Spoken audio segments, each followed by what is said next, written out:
난공불락의 성 무너지다. 난공불락이라는 말 자체는 무너질 수가 없는 그런 의미를 가지고 있거든요. 그런데 난공불락의 그 성이 무너졌다. 말도 안 되는 이야기인 거죠. 근데 그런 말도 안 되는 이야기들이 우리가 살아가는 삶의 모습 속에서 매우 흔하게 나타나기도 하다라는 사실입니다. 기원 후 313년이죠. 굉장히 의미 있는 해입니다. 313년이 어떻게 됐냐면요. 로마에서 그토록 박해와 핍박과 탄압을 받았던 기독교가 로마 당국에 의해서 그리고 황제에 의해서 기독교가 국교로 그 한 나라의 공식적인 종교로 채택되고 인정받은 해가 바로 313년입니다. 이것을요, 우리 화면을 보시면 우리 밀라노 칙령이라고 해서 가운데 있는 사람이 이제 황제고요, 양옆에 있는 사람들이 오늘날로 말하면 이제 교황 정도 되는 그런 사람들이죠. 이렇게 같이 서서 이 칙령을 선포하는 거예요. 이 기독교가 로마의 이제 공식적인 종교가 되었다. 그러므로 인해서 더 이상 박해를 받을 필요가 없었습니다. 그렇게 한 데는 이제 가운데 이제 그림에 보시면은 이 사람, 우리 콘스탄티누스라는 이 로마의 황제예요. 이 콘스탄티누스 황제가 한 역할이 굉장히 컸죠. 근데 이제 이 콘스탄티누스 이 황제가 가장 큰 정적이 있었습니다. 근데 외부의 적이 아니라 내부의 적이 있었어요. 그 내부의 적이 누구냐 하면 막센티우스라는 한 황제. 이 사람도 황제예요. 그러니까 여러 황제가 있었는데 그 중에 가장 큰 이 정적이 바로 이 막센티우스라는 황제였어요. 근데 이 막센티우스와 콘스탄티누스가 대립을 합니다. 대립을 하면서 한 하늘에 두 개의 태양이 있을 수 없다고 그 사람이 죽지 않으면 내가 죽게 생겼거든요. 이 콘스탄티누스가 늘 노심초사하고 있었어요. 왜냐하면은 실력 면에서는 막상막하였어요. 누가 이기든 크게 이상할 게 없을 정도로 이 막센티우스와 콘스탄티누스가 막상막하였는데, 설에 따르면 뭐 확실한 건 아닙니다. 설에 따르면은 꿈속에 이 막센티우스가 콘스탄티누스가 전쟁을 벌이고 있을 때 꿈에 하나님께서 이 콘스탄티누스에게 말씀하시기를 십자가의 깃발을 들고 전쟁터에 나가서 싸워라. 그럼 반드시 이길 거다. 그렇게 이야기를 한 거죠. 그래서 실제로 콘스탄티누스가 정말로 십자가의 깃발을 들고 전쟁터에 나가서 자신의 정적이었던 막센티우스를 이깁니다. 이기고 나서 그 일을 계기로 해서 그동안에 박해했고 정말로 보잘것없이 여겼고 업신 여겼던 그리스도와 또 기독교인들을 인정해주는, 그래서 오히려 기독교가 로마의 이제 공식적인 종교가 되는 그런 계기가 되었다라는 것이죠. 근데 이후에 로마가 더 이제 나라를 확장을 해요. 이 콘스탄티누스는 원래 여기가 수도 로마입니다. 이 수도 로마인데 자기는 이제 서로마에서 다스리지 않고 이쪽으로 가서 다스리겠다라고 하면서 도시 하나를 아예 통째로 옮겨가지고 모든 것을 다 만듭니다. 그게 바로 콘스탄티노플이라는 거대한 수도를 만들어버려요.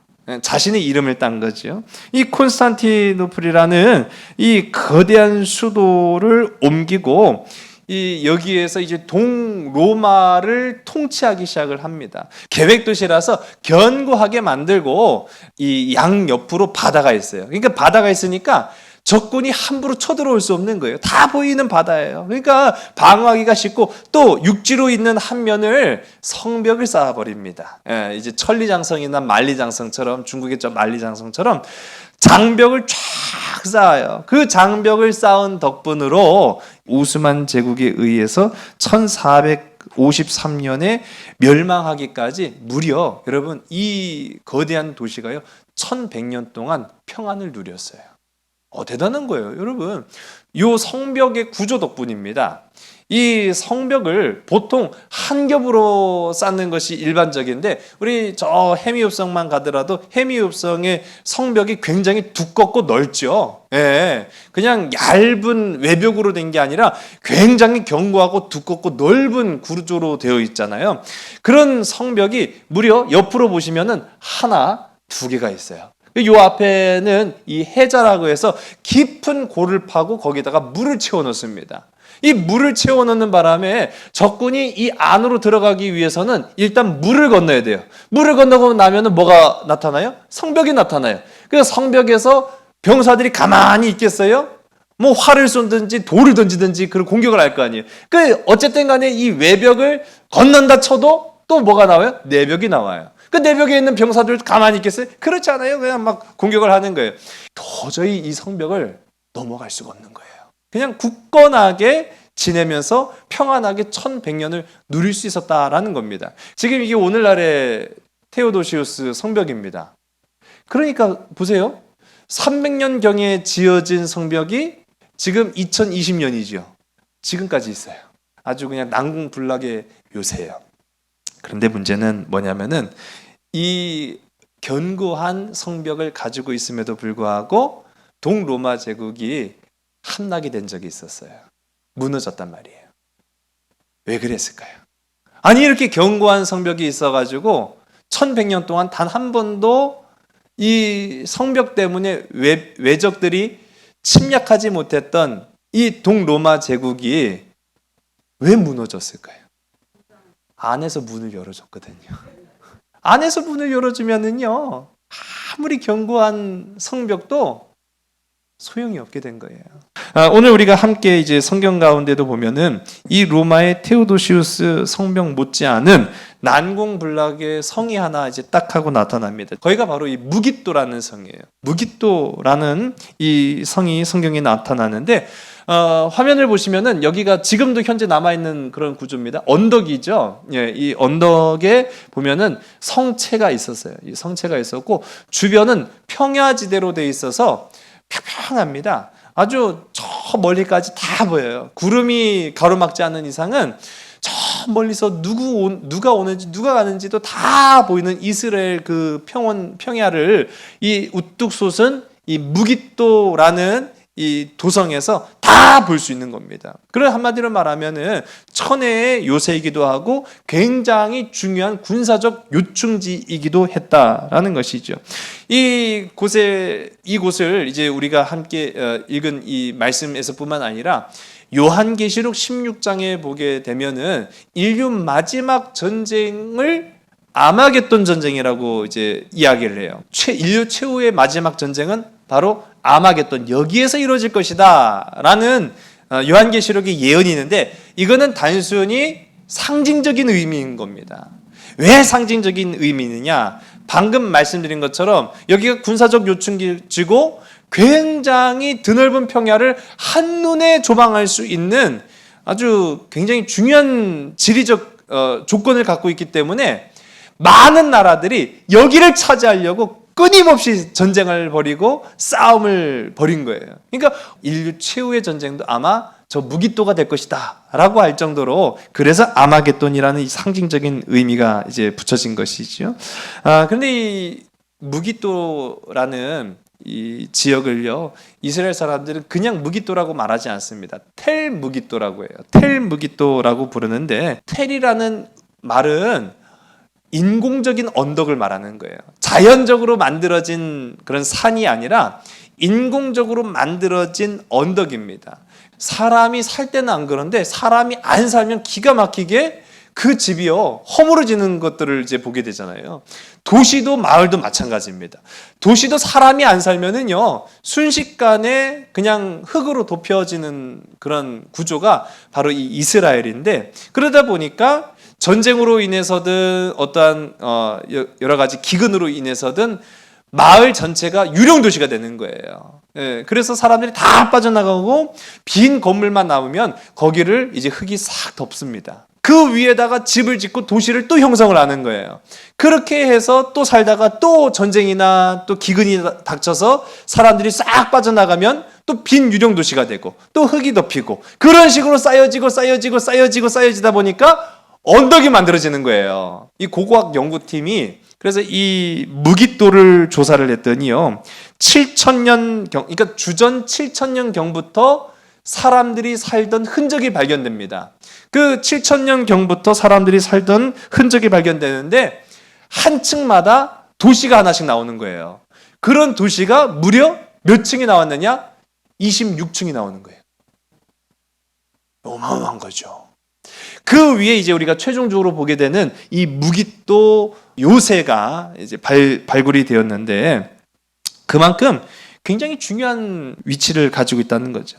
우리 지난 시간에 솔로몬 시대에 굉장히 무깃돌을 중요하게 생각해서 솔로몬 왕이 여기다가 이 도성, 방금 보셨던 그런 도성의 기본적인 형태를 만듭니다. 그 기본적인 형태를 만드는데 이 솔로몬이 3개의 도시에다가 병거성을 만들어요. 그러니까 군사들을 주둔시키고 언제든지 출동시킬 수 있는 군사적 요충지로 사용했다라는 걸 말하는 거거든요. 그리고 나서 이제 솔로몬 시대뿐만 아니라 아하방, 여러분 이제 전에도 정말 하나님 말 더럽게 안 들었던 그 아하방 시대에는 이 무깃돌을 더욱 견고하게 만듭니다. 450마리의 말들을 수용할 수 있는 마구간을 이렇게 짓고요. 물이 필요하거든요. 그 물을 공급하기 위해서 지하 저장고에다가 물을 저장해 놓습니다. 근데 이 지하 저장고를 보게 되면요. 어떻게 그 수천 년 전에 이런 정말로 어마어마한 지하 저장고를 만들었을까 싶을 정도로 수직으로만 그냥 아래로만 30m를 들어가야 돼요. 수평으로는 70m를 파서 거대한 이 급수 시설을 만들게 돼요. 그러니까 한마디로 말하면 천의 요새를 만듭니다. 이 보이시는 곳이 이스라엘 땅입니다. 약간 이제 어떻게 보면 입체적으로 이제 그린 그림인데 여기가 이제 사해 바다고 요 부분이 이제 갈릴리 부근이 되는 거예요. 무깃도는 바로 이 정도 위치입니다. 이 파란 선으로 그려진 것이요. 보시면 이 파란 선으로 그려진 것이 해안도로예요. 이스라엘에는 2가지 길이, 커다란 길이 있는데 이 해안 쪽으로 가는 길은 해안도로고 이 골짜기, 여기는 이제 요르단 산맥이 굉장히 높아서 산으로는 가기가 어려워요. 그 산과 산 사이에 보면은 아주 얕은 그 골짜기가 하나 있습니다. 여기가 바로 이제 왕의 도로, 그러니까 왕의 길. 왕의 길과 해안도로 2가지 길이 이 이스라엘의 관통을 하고 있단 말이죠. 근데 이 왕의 길과 해안도로가 관통하는 그 끝과 끝에는 어떤 나라들이 있었느냐? 다 강대국이 있었어요. 저 밑으로는 애굽이라는 강력한 나라가 있었고 저 위로는 아수르, 바벨론, 가나안 그런 이제 강력한 나라들이 존재합니다.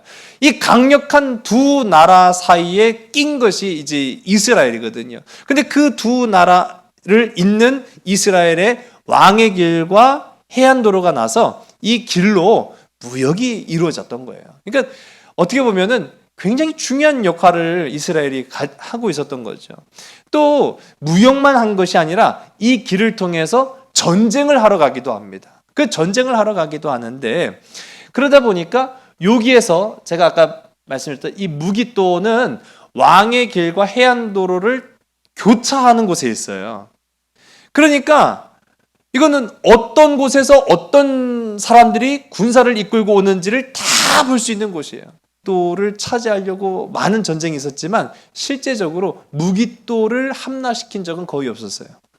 그런데 622년입니다. 622년에 이스라엘 왕 중에 가장 하나님 앞에 인정받은 한 왕이 있습니다. 그 사람이 바로 요시야 임금이거든요. 이 요시야는 8살의 왕이 돼요. 그러니까 굉장히 어린 나이에 왕이 됐죠. 굉장히 어린 나이에 왕이 되었지만은 이 요시야가 하나님 앞에 인정받을 수 있었던 까닭이 뭐냐면은 위로 아수르와의 정치적 그리고 종교적 관계를 완전히 끊어버려요. 이렇게 쉬운 게 아니에요. 우리가 보면은 위로는 중국이 있죠. 밑으로는 일본이 있죠. 또 저 지구 반대편 나라는 미국이 있죠.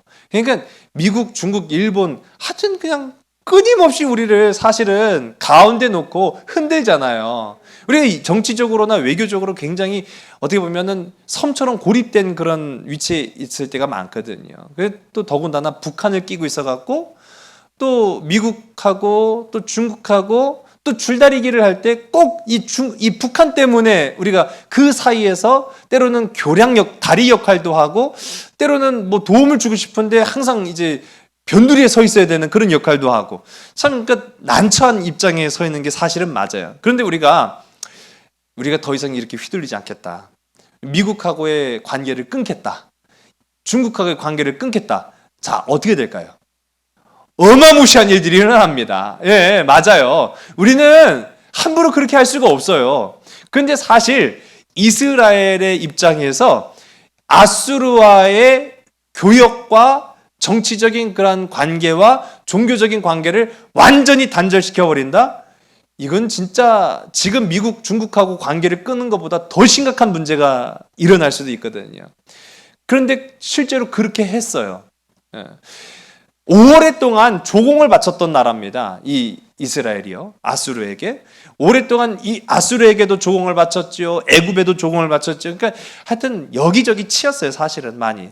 그런데 이 요시야 왕이 중심을 딱 잡고 더 이상 우리가 아수르와의 정치적으로나 종교적인 그런 관계를 갖지 않겠다. 딱 끊어버려요. 그리고 성전을 수리하기 시작합니다. 대단한 결단이죠. 그리고 이 성전을 수리하는 가운데 하나님의 말씀이 기록된 율법책이 발견돼요. 그러니까 성경을 발견했다는 얘기예요. 그 말인즉슨요. 아니 솔로몬 시대 이후에 얼마나 타락했으면 하나님의 말씀을 잊어버렸어요. 성전은 존재했는데 하나님의 말씀을 잃어버린 시대를 살아갔단 말이죠. 그 율법책을 발견해서 율법책을 딱 읽는데요. 그것이 이제 열왕기하 22장 3절서부터 20절의 말씀 가운데 나오는데 우리 오늘 11절의 말씀을 함께 화면 보시고 있습니다. 시작. 왕이 율법책의 말을 듣자 곧 그의 옷을 찢으니라. 아멘. 옷을 찢었다라는 것은요. 통안의 눈물을 흘렸다. 뭐 여러 가지 의미가 있습니다만은 여기에서 우리가 말하는 것은 회개를 말하는 거예요. 회개. 이 요시야 왕이요. 하나님의 말씀이 기록된 율법책을 듣고 회개했어요. 정말로 우리가 이렇게 살아서는 안 되겠구나라는 회개의 눈물을 흘리고 더 대대적인 종교 개혁을 하기 시작합니다.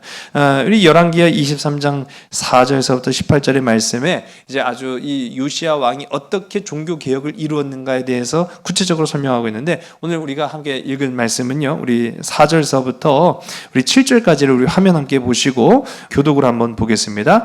왕이 대제사장 힐기야와 모든 부제사장들과 문을 지킨 자들에게 명령하여 바알과 아세라와 하늘의 일월 성신을 위하여 만든 모든 그릇들을 여호와의 성전에서 내다가 예루살렘 바깥 기드론 밭에서 불사르고 그것들의 재를 베델로 가져가게 하고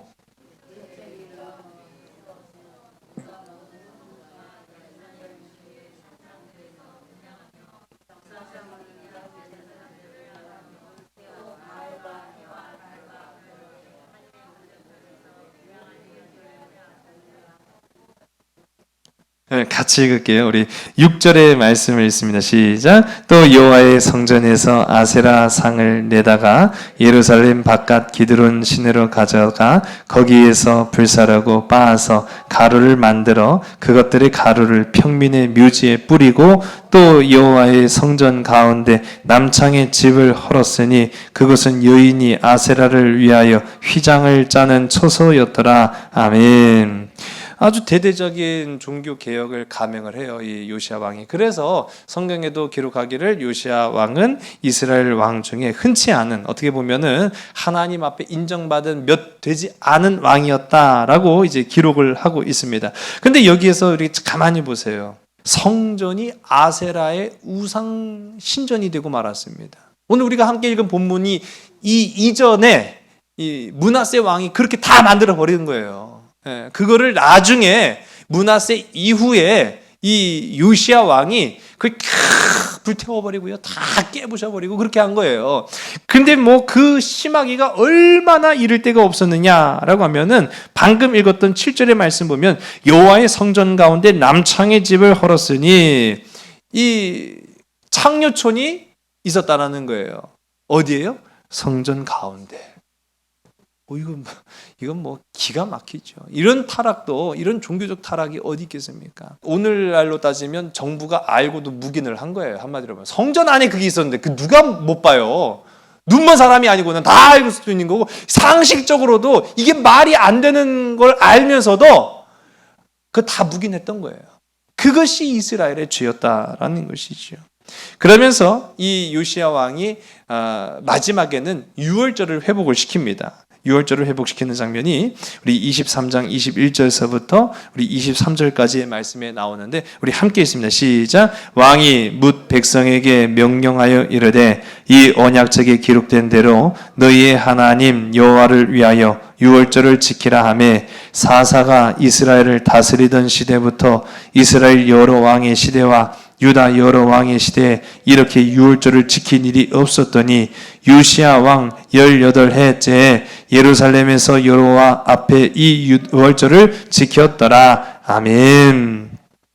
그래서 이제 요시야가 엄청난 종교적 개혁 그리고 이 유월절을 회복시켰다라고 하는 것은 한마디로 말하면 이 예배를 회복했다라는 것이죠. 말씀이 사라졌어요. 성전은 존재했지만 말씀을 잃어버렸어요. 그리고 순서는 아주 자연스러웠어요. 하나님을 떠나니까 건물로서의 성전은 존재했지만 말씀이 없어졌어요. 말씀이 없어지고 나니까 뭐가 안 된 거예요? 예배가 회복이 안 된 거예요. 사사시대부터 지금에 이르기까지, 그 사사시대부터 요시야 왕에 이르기까지가요 몇백 년이에요. 그런데 사사시대부터 지금 요시야에 이르기까지 이렇게 유월절을 철저하게 지켰던 때가 없었다라고 성경은 말하고 있잖아요. 그렇게 된다고요. 그냥 이제 이참에 그냥 잘 됐다라고 생각해서 그냥 가끔 가다가만 그냥 예배 드려야지라고 생각하면은 우리의 열심은요 더 약해질 거라고요. 예배는 더욱 흩어지게 된다는 말이죠. 여러분 이 시대를 위해서 기도하는 우리 삼손 가족들 되기를 주님 간절히 소원합니다. 왜 이런 전례 없는 개혁 정책을 이 요시야가 진행을 하고 있음에도 불구하고 609년에 사건이 하나 발생합니다. 609년에 어떤 사건이 발생했느냐?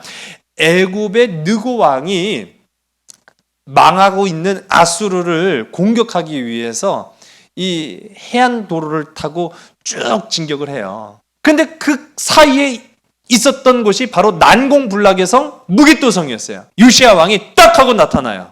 안 돼! 못 가! 가고 싶으면 나랑 싸워! 딱 그렇게 된 거죠.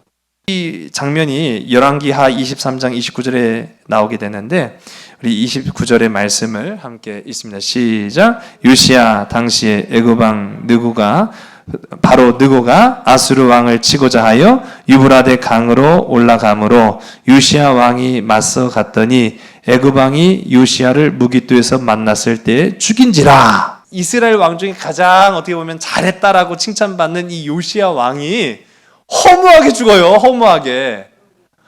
왜 이렇게 허무하게 죽냐 말이에요.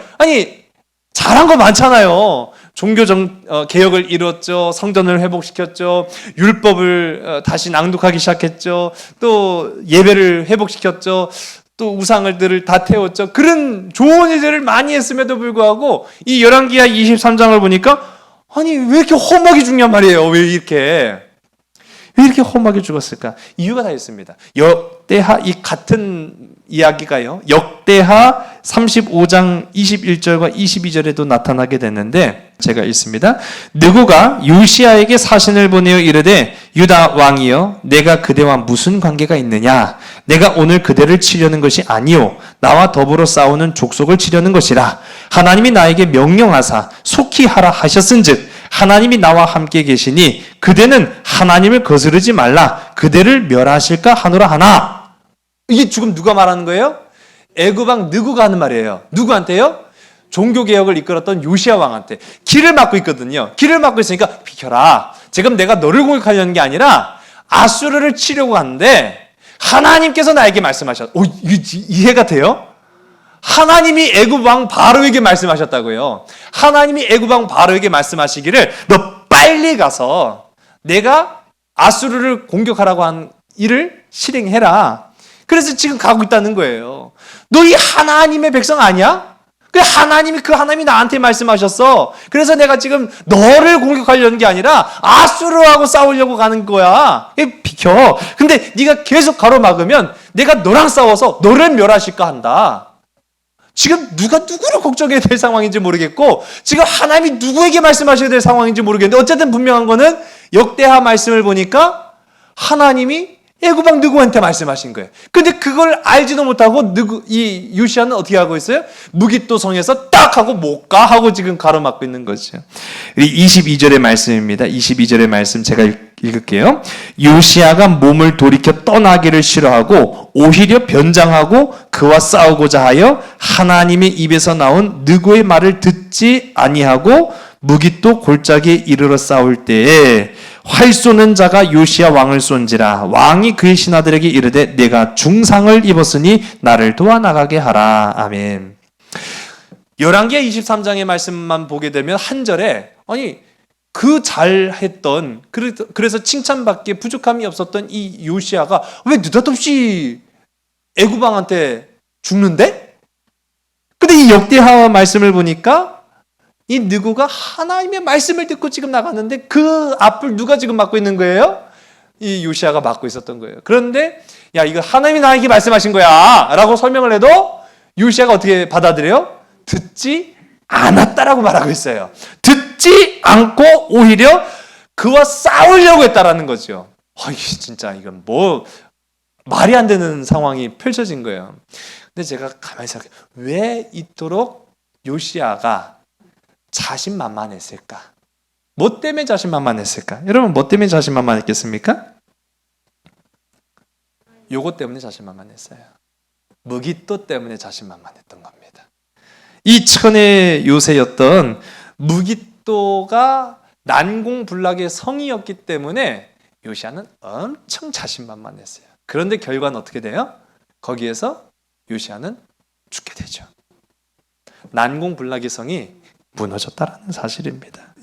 왜 난공불락의 성이 무너질 수밖에 없었을까라는 그런 궁금증을 제가 자꾸 해요. 이 본문의 말씀이 이 난공불락의 성이 무너지는데 결정적인 힌트가 된다라는 것이죠.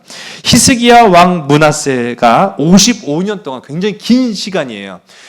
다른 왕에 비해서 엄청나게 긴 시간 나라를 다스렸습니다. 55년 동안 예루살렘을 다스리는데 이 므낫세 왕의 정책은 딱 하나예요. 아수르 편을 들자. 저 강대국 아수르 편에 딱 달라붙어 갖고 완전히 그냥 속국처럼 돼서 조금 갖다 다 바치고 그 아수르의 정책을 그대로 그냥 나라에 펼치고 아수르의 종교 그대로 다 가져오고 바알 아세라 그냥 뭐 열심을 다해서 섬기고 하나님 아이고 눈에 보이지 않는 하나님이 더 중요해. 눈에 보이는 저 아수르가 더 위대한데 눈에 보이는 저 바알과 저 아세라가 우리한테 더 많은 풍요를 갖다 주는데 라고 하면서 이 므낫세 왕은요 철저하게 친아수르 정책을 펼칩니다. 그게 오늘 우리가 함께 읽은 본문의 말씀이에요. 우리 3절서부터 우리 6절까지 말씀을 함께 했으면 시작. 그의 아버지 히스기야가 헐어버린 산당들을 다시 세우며 이스라엘의 왕 아합의 행위를 따라 바알을 위하여 제단을 쌓으며 아세라 목상을 만들며 하늘의 일월 성신을 경배하며 섬기며 여호와께서 전에 이르시기를 내가 내 이름을 예루살렘에 두르리라 하신 여호와의 성전에 제단을 쌓고 또 여호와의 성전 두 마당에 하늘의 일월 성신을 위하여 제단들을 쌓고 또 자기의 아들을 불 가운데로 지나게 하며 점치며 사수를 행하며 신접한 자와 박수를 신임하여 여호와께서 보시기에 악을 많이 행하여 그 진노를 일으켰으며 아멘. 기가 막힌 짓을 지금 다 이 요시야 왕 이전에 므낫세가 오늘 우리가 함께 읽은 본문의 므낫세가 다 이게 이스라엘인지 아수르인지를 알 수 없을 정도로 완전히 몰락한 종교적 타락을 가지고 온 므낫세의 모습을 보게 됩니다. 여러분 오늘 이 시간 우리가 이 암울한 시대를 살아갈 때 우리 한 사람 그리스도인의 역할이 얼마나 중요한지를 깨닫는 기회가 됐으면 좋겠어요. 분명한 한 가지는요. 오늘 이 시간 나의 역할이 중요하다는 거예요. 나 한 사람으로서의 그리스도인의 역할이 굉장히 중요하다는 거예요. 교회에서, 가정에서, 직장에서, 일터에서, 사회에서 내가 그리스도인으로서 어떠한 모범을 보이고 그리스도의 마음을 품고 살아가느냐, 그게 정말로 중요한 거거든요. 지금 므낫세라는 이 한 사람이 정책 하나를 펼치기 시작하는데 그는 완전히 하나님을 완전히 외면한 바알, 아수르 정책을 펼치니까 나라가 완전히 몰락하고 있는 그런 상황들을 우리가 보게 됩니다. 6절의 말씀 보니까 이 므낫세 왕이 자기 아들들을 불 가운데로 지나게 했다라는 건 뭐냐면요, 우상을 숭배하게 했다라는 의미예요. 이 우상을 숭배하게 하고 하나님의 제사장, 하나님의 선지자들보다 무당들을 더 신임했다라고 하는 그런 모습들 나타나죠. 마침내 우리 하나님께서 이 므낫세에게 진노를 발하시는데, 우리 그 말씀이 이제 10절서부터 12절의 말씀입니다. 우리 함께 읽습니다. 시작. 여호와께서 그의 종 모든 선지자들을 통하여 말씀하여 이르시되 유다 왕 므낫세가 이 가증한 일과 악을 행함이 그 전에 있던 아모리 사람들의 행위보다 더욱 심하였고 또 그들의 우상으로 유다를 범죄하게 하였도다. 그러므로 이스라엘 하나님 여호와가 말하노니 내가 이제 예루살렘과 유다에 재앙을 내리리니 듣는 자마다 두 귀가 울리리라. 아멘.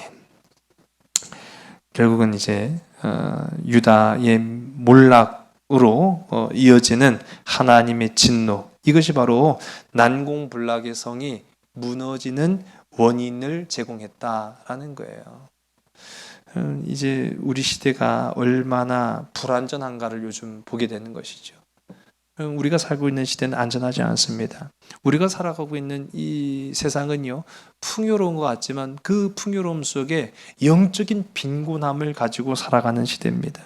하나님보다 아수르를 더 의지하고요, 말씀보다 바알과 아세라를 더 신뢰했고요, 예수 그리스도보다 세상이라는 울타리가 더 안전하게 믿는 삶을 살았던 사람들의 결말이 보니까 어떻게 되냐고요? 지금 다 몰락했던 므낫세, 요시야, 그렇게 되었어요. 요시야 표면적으로 보면은 종교개혁을 한 참 대단한 인물인 것 같았지만 그도 마지막에는 무게떠라는 그 난공불락에 보이는 성을 하나님보다 더 의지해서 하나님의 말씀을 듣지 못했잖아요. 여러분, 결국 난공불락의 성은 안에서 붕괴되는 거예요. 안에서 무너진다는 사실이죠. 코로나의 시대가 아닙니다. 하나님의 시대인 줄로 믿으시는 여러분 되시기 바랍니다. 코로나 때문에 무너지는 게 아니라요, 사람들의 두려움과 공포와 염려와 근심과 걱정 때문에 안에서부터 무너지기 시작하는 거예요. 믿음은 바로 그렇게 무너지기 시작하는 거예요. 여러분, 안에서부터 견고한 저와 여러분 되기를 간절히 소원합니다. 빌립보서 2장 5절의 말씀처럼 그리스도 예수의 마음을 품고 살아가는 것이 중요하지, 다른 세상의 어떤 말을 의지하고 거기에 막 우리의 마음을 쏟아놓고 솔깃하고 그걸 눈에 보이지 않는 하나님보다 더 막 신뢰하고 의지하는 거, 그게 아무 의미가 없다라는 사실이에요. 영원한 도성은 오직 주님뿐임을 기억한 여러분 되시기 바랍니다. 영원한 소망도 오직 주님뿐임을 기억한 여러분 되시기 바랍니다. 이 어지러운 세상에 영원한 우리의 삶의 도성이 되시는, 그래서 우리의 보호자가 되시고 우리를 지키시며 우리의 삶의 생명을 공급해 주시는 주님만을 바라볼 수 있는 복된 저와 여러분, 우리 모든 믿음의 지체들이 다 되시기를 주님 간절히 소원합니다. 기도하시겠습니다. 아버지 하나님, 너무나도 힘들고 어려운 시대 속에 우리가 던져진 삶을 살아가고 있습니다. 두려움이 안으로부터 우리의 믿음을 무너뜨리고 있습니다. 아버지 하나님, 우리 그리스도인들은 예수 그리스도의 마음을 품는 자들 되게 하여 주시옵소서. 그래서 우리가 의지할 것은 세상과 과학과 문명이 아닌 오직 주님의 말씀임을 기억하는 자 되게 하여 주시옵소서. 힘주사 우리 모든 성도들의 각 가정과 직장과 일터 위에 주님 함께하여 주셔서 용기 불어넣어 주시옵시고, 세상을 두려워하는 것이 아니라 세상을 향하여서 하나님의 말씀을 선포할 수 있는 사명자요 예배자들이 다 될 수 있도록 인도하여 주시옵소서. 모든 것 주께 온전히 의탁하오며 참사랑 되시는 나사렛 예수 그리스도의 이름으로 감사하며 간절히 기도드렸사옵나이다. 아멘.